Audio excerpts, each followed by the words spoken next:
Hello, everyone, and welcome to What We're Watching in November. I can't believe we're halfway through the month already, but here we are.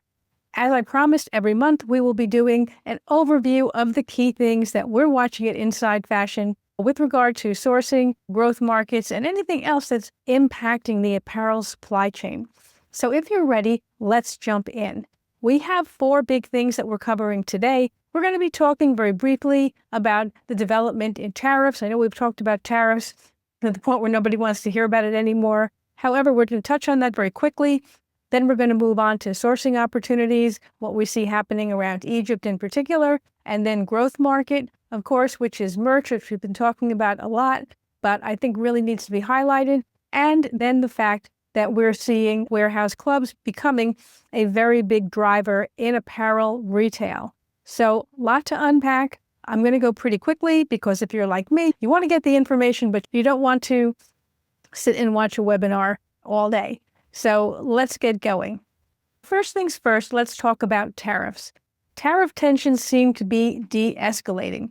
That's a good thing. We had a feeling at Inside Fashion that that's the way things were going to go, even though I would say in the beginning of October, it didn't look that way, but we did have a feeling that that was the direction it was going to go, in particular because the tariff, particularly the tensions between the U.S. and China, was a no-win situation for anybody. So we felt that both sides would come together and start to find a way to, if not get rid of all the tensions, at least learn to live with each other and set up a workable situation.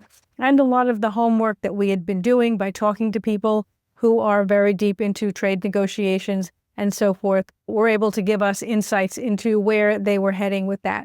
So I think that's really important that the high-level meetings that they were having at the end of October between the U.S. and China did work out well. The U.S. has signaled that they could be rolling back some of the tariffs on India, and it looks quite positive. We've seen other trade negotiations in recent weeks that are indicating that the U.S. is softening its stance on some tariffs. And as we had also predicted, we're starting to see, you might say green sprouts, that they're going to be carve-outs for certain categories. Obviously, it's still early days, but it does look like the overall height of the tariff frenzy is starting to calm down a bit, and that we will still have tariffs, but it won't be as intense as it's been throughout this year. And there looks like there could be a little more certainty around that. Of course, we are following this very closely. Like I said, we're in touch with people who are involved in trade negotiations and things like that. So it's important to know that nothing is carved in stone, but there also is a general trend and direction. Now, moving right along, let's talk about the massive opportunities that are coming up in both sourcing and in growth categories for apparel. Okay.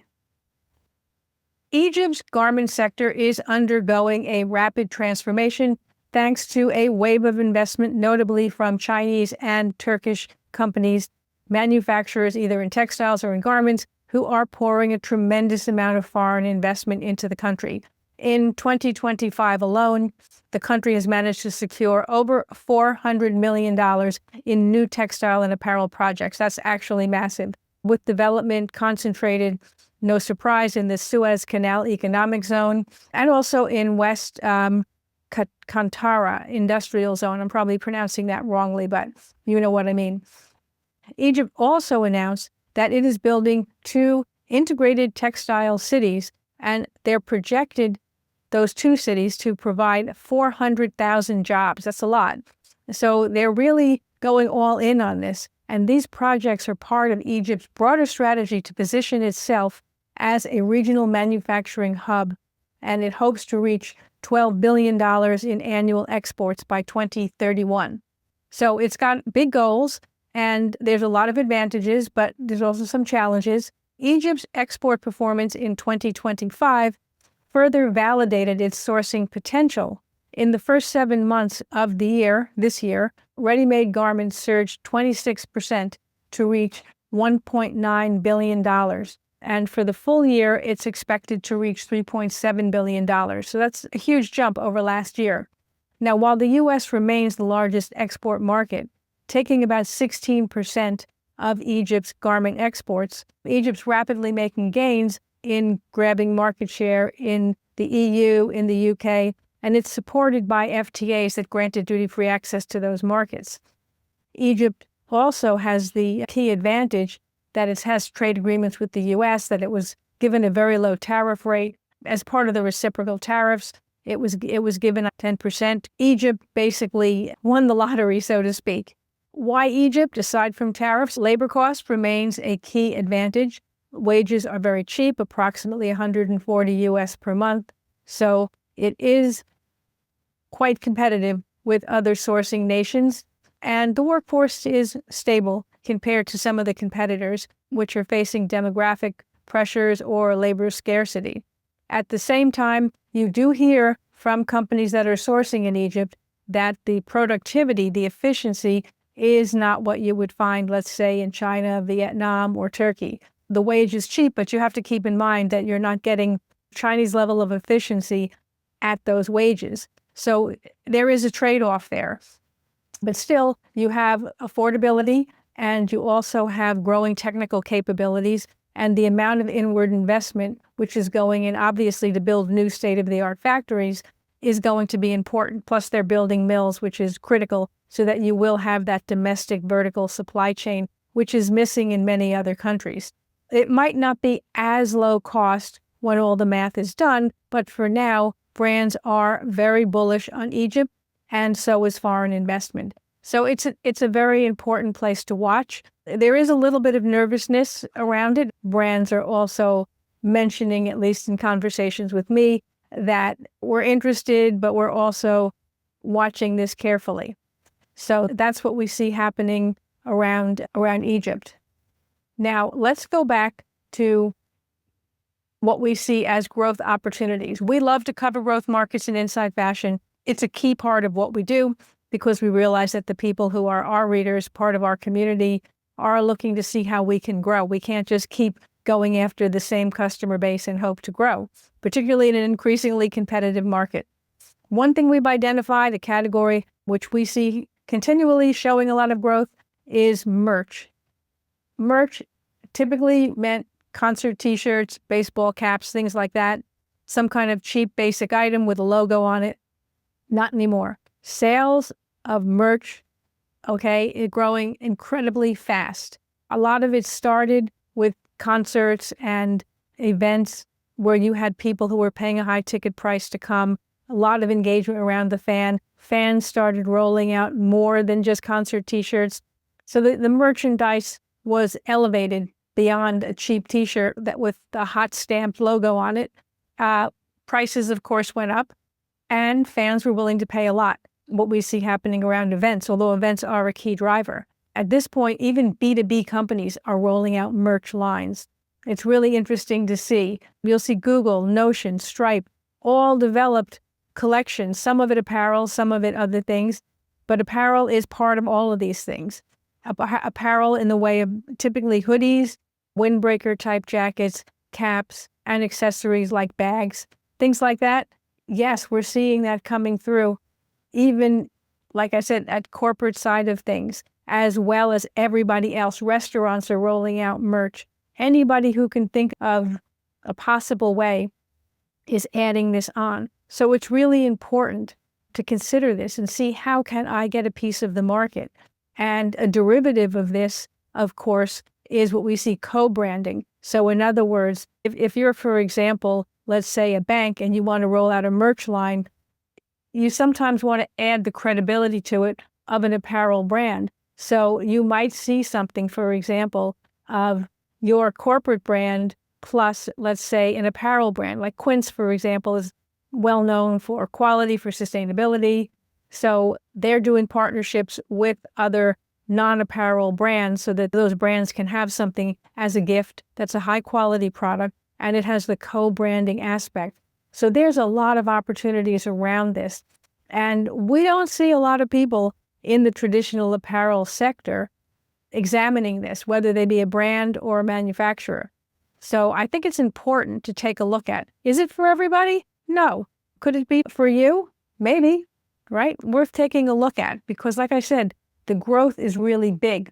Now, by the end of 2025, and this is from one of our Inside Fashion stories, global sales of promotional merchandise is projected to hit $54.7 billion, so like $55 billion, with apparel accounting for $13 billion, so 25% of the total. I think that's significant. Like I say, it's worth taking a look at. It's worth considering how you can get a piece of that. Apparel categories, right?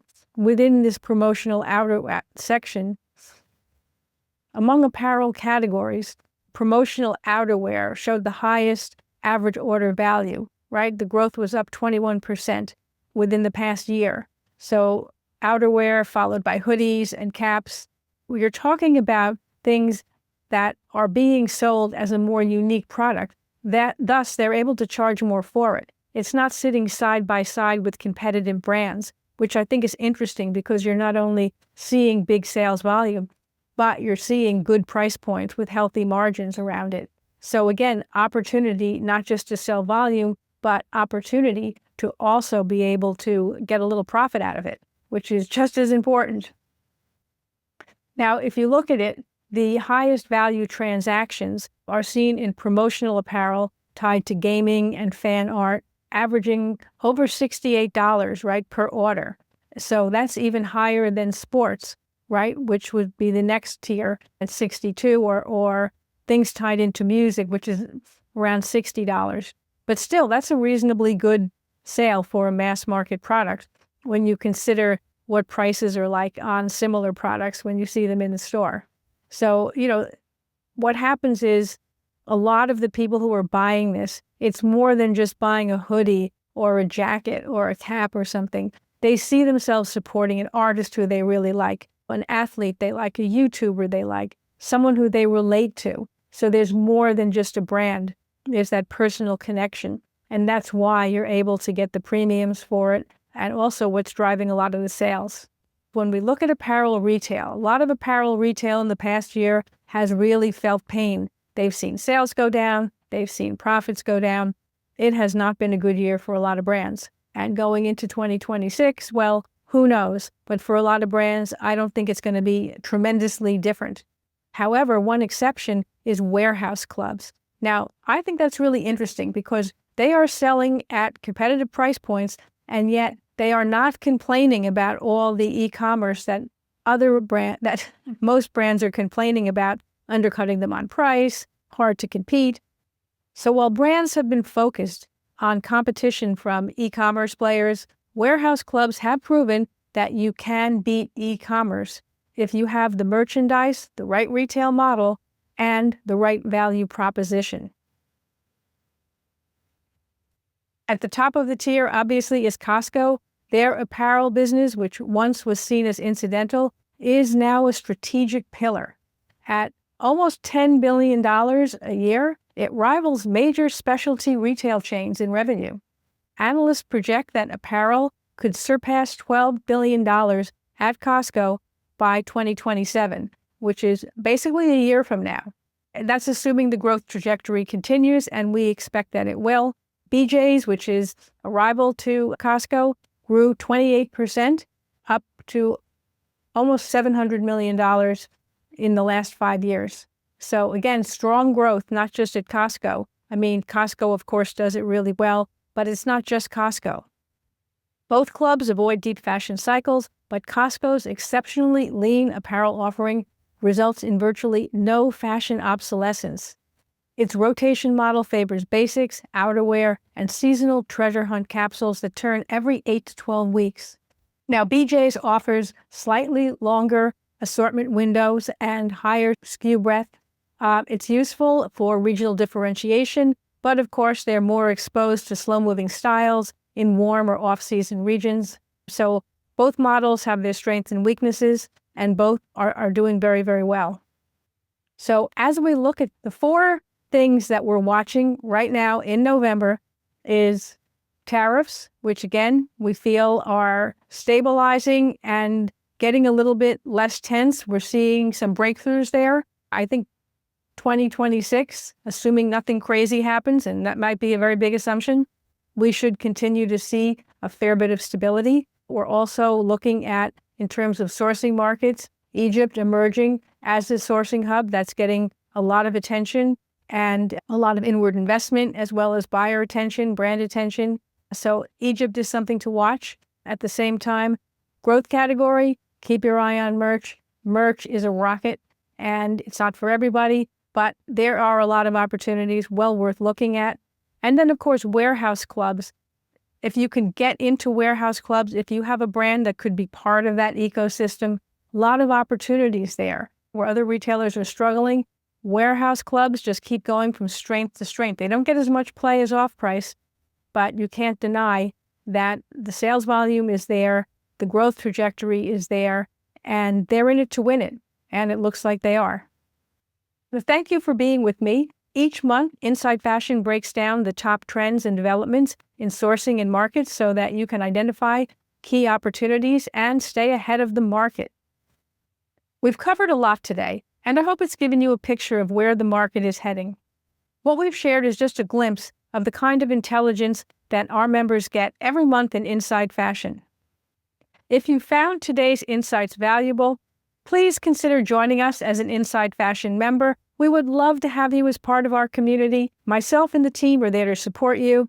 If you have questions, as a member, you're always able to call us or email us, and we'll try our best to get you the information that you need.